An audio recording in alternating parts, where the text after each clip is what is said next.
오늘 우리가 읽은 말씀은 굉장히 짧은 말씀이지만 기독교 신앙에 있어서 굉장히 중요한 것을 우리 가운데 보여주고 있습니다.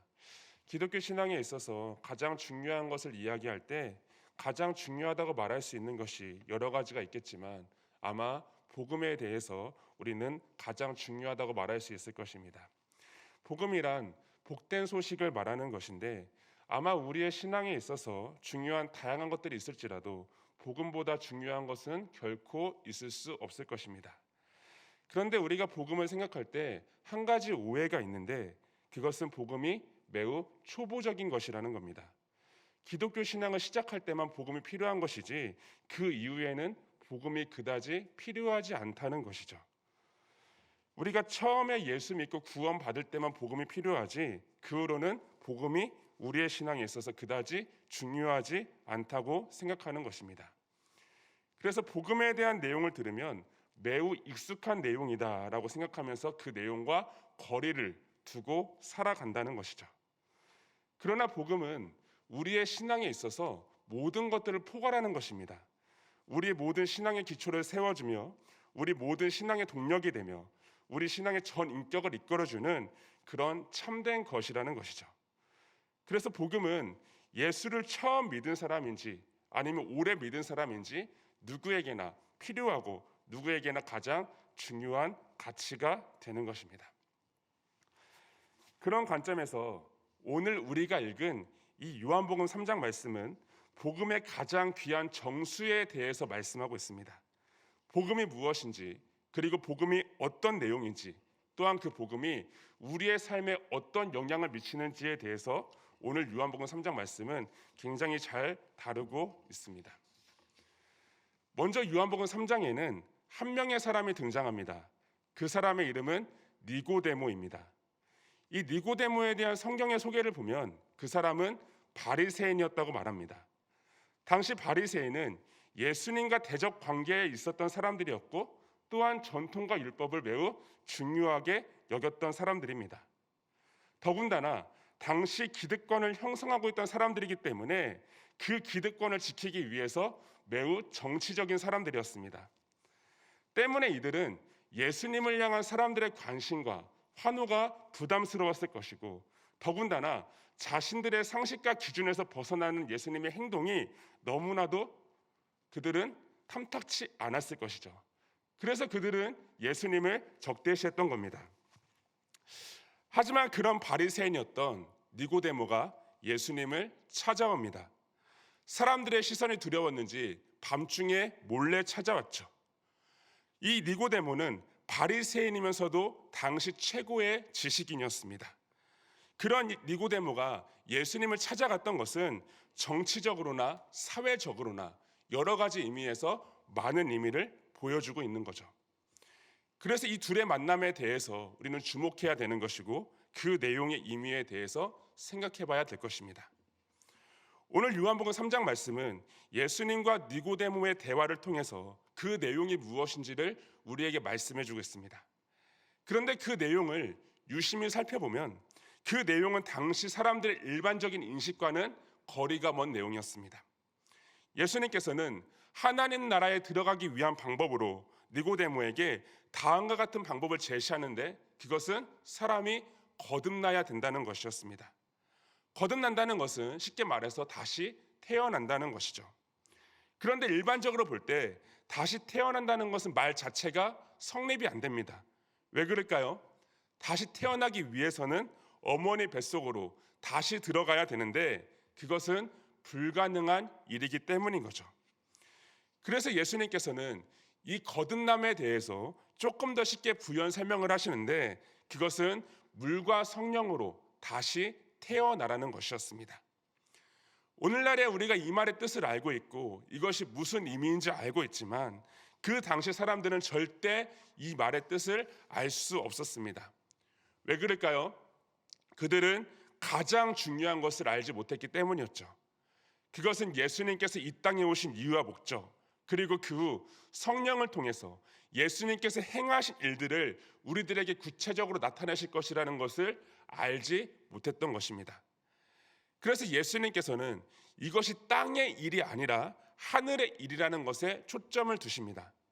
한낱 피조물인 인간이 알 수 없는 무한하신 하나님의 계획이며 그분의 주권에 따라 이끌어 가시는, 이루어 나가시는 그런 일이라는 것이죠. 그래서 우리가 이 복음이라는 것에 대한 기초를 볼 때 가장 중요한 것은 이 모든 것이 하나님이 행하신 일의 결과라는 것을 기억해야 될 것입니다. 이것은 우리의 의지와 우리의 목적에 의한 것이 아니고 하나님께서 계획하시고 하나님께서 그분의 주권 가운데 이루신 일이라는 것이죠. 그렇다면 그 하나님의 계획은 어떻게 우리 가운데 이루어졌습니까? 바로 14절 이후에 등장하는 예수님의 십자가입니다. 그런데 이 예수님의 십자가가 어떻게 표현되고 있는지 살펴보면 예수님께서는 광야에서 모세가 놋뱀을 들었던 것을 인용하십니다.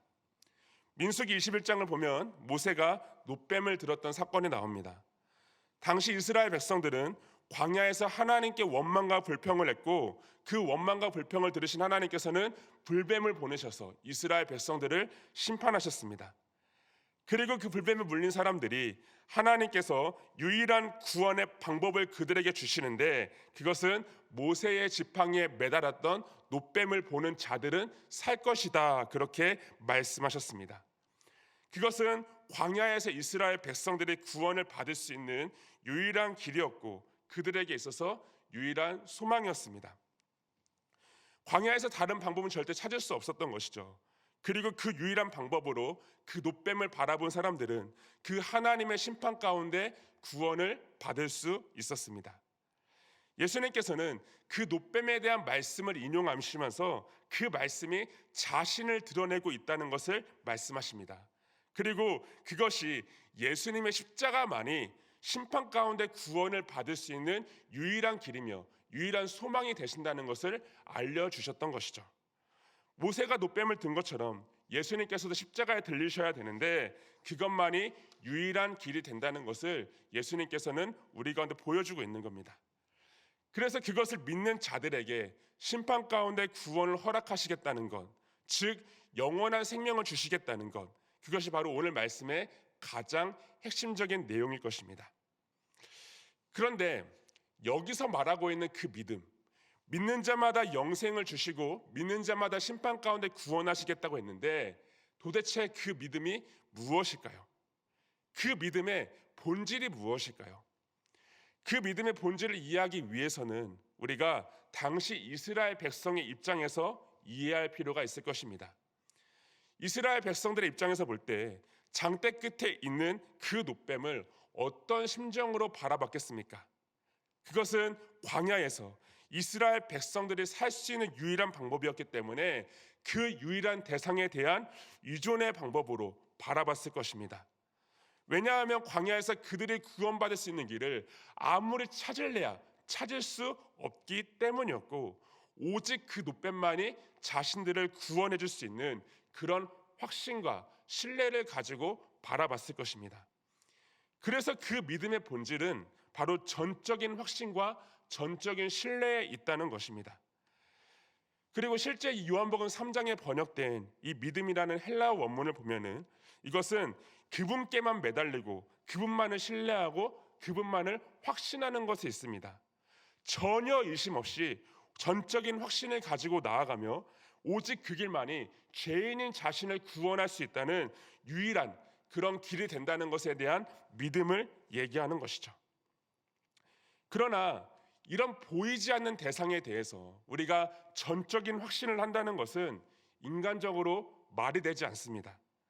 인간적인 모습으로 볼 때 어떻게 눈에 보이지 않는 그 하나님과 그리고 그 독생자 예수 그리스도께서 우리를 위해 죽으셨다는 그 사실을 어떻게 100% 확신할 수 있을까요? 어느 정도 지적인 동의는 할 수 있지만 그것을 확신한다는 것은 거의 불가능할 것입니다.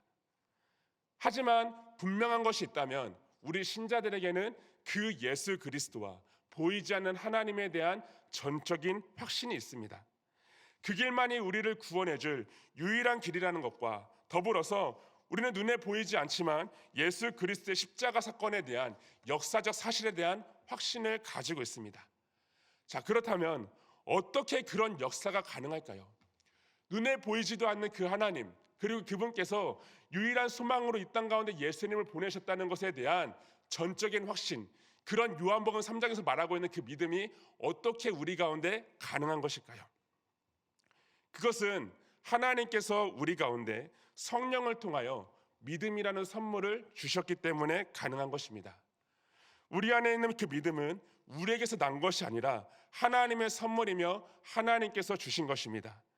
아까 예수님께서 말씀하셨던 그 물과 성령으로 거듭난다는 것은 하나님께서 먼저 우리 가운데 찾아와셨다는 겁니다. 하나님께서 먼저 찾아오셔서 우리 안에 하나님의 역사를 일으키셨다는 거죠. 하나님께서는 먼저 우리 가운데 찾아오셔서 우리 안에 죄악들을 밝히시고 우리 안에 새로운 생명을 허락하심으로써 우리를 새로운 사람으로 만들어 주셨다는 겁니다. 이것을 신학적인 용어로 중생이라고 말합니다. 하나님께서 먼저 찾아오셔서 우리 안에 이런 효과적인 역사를 나타내시고 그 효과적인 역사를 통하여서 우리는 우리 안에 있는 죄의 모습을 바라보게 되고 우리의 전 인격을 하나님께 돌이키게 되었다는 거죠. 그리고 그 회심 가운데 하나님께서는 우리의 인격 가운데 믿음이라는 것을 선물로 주셨기 때문에 우리는 우리의 구원자 되신 예수 그리스도를 우리의 유일한 구주로 확신할 수 있다는 것입니다. 그래서 이것은 전적인 하나님의 은혜로 말미암은 것이지 우리의 의지와 우리의 공로로 된 것이 아닙니다. 우리가 하나님을 택한 것이 아니라 하나님께서 우리를 택하신 것이고 하나님께서 우리 안에 행하신 일로 말미암아 우리가 신자가 될 수 있었다는 겁니다. 그리고 이 모든 것이 가능했던 것은 바로 오늘 말씀에서 그 예수 그리스도께서 구원의 길을 완전히 이루셨기 때문입니다. 다 이루셨기 때문에 그 이루신 사역이 우리 안에 성령을 통하여 나타나게 된 것이고 우리가 그 멸망의 길에서 구원을 받을 수 있었던 거죠. 오늘 말씀 3장 17절에 보면은 심판에 대한 말씀을 하십니다. 우리 모두는 멸망의 길로 가던 자입니다. 심판의 길로 가던 자입니다. 우리는 절대 그 사실을 잊어서는 안 됩니다. 우리가 이 땅에서 어떻게 살았던지 간에 우리의 끝은 멸망과 절망의 길이었고 우리는 허물과 죄로 죽은 사람이었기 때문에 우리의 끝은 매우 비참한 상태였습니다. 하지만 그 멸망의 길에서 예수 그리스도께서 우리를 건져주신 것이고 그 허물과 죄로 죽었던 우리를 물과 성령을 통하여 새 사람으로 거듭나게 하셨던 거죠. 그리고 그로 말미암아 우리 가운데 영원한 생명을 허락하신 것입니다. 그래서 우리는 멸망의 길로 가던 것이 바로 우리의 모습이었다는 것을 기억해야 되는 것이고 그것을 기억한다면 지금 우리 가운데 주신 이 구원의 은혜, 영생의 은혜가 얼마나 큰 은혜인지를 우리는 기억할 수 있을 것입니다. 여러분, 우리가 이 땅에서 아무리 많은 것을 누렸을지라도 그 끝이 멸망과 죽음이라면 그것은 절대 복된 인생이라고 할 수 없을 것입니다. 아무리 많은 보화를 가지고 아무리 우리가 많은 형통한 삶을 산다 할지라도 그 끝이 멸망과 죽음이라고 한다면 절대 그 인생을 복된 인생이라고 할 수 없겠죠. 하지만 우리가 이 땅에서 많이 누리지 못할지라도 그 끝이 생명이고 영생이라면 그 인생은 복된 인생이라고 말할 수 있을 것입니다. 하나님께서는 오직 그분께서 행하신 일로 그것을 우리 가운데 나타내심으로써 우리를 가장 절망의 상태, 가장 비참한 상태에서 가장 복된 상태로 우리를 만들어 주셨다는 겁니다. 그래서 우리는 그 은혜를 생각해야 됩니다. 날마다 새겨야 됩니다.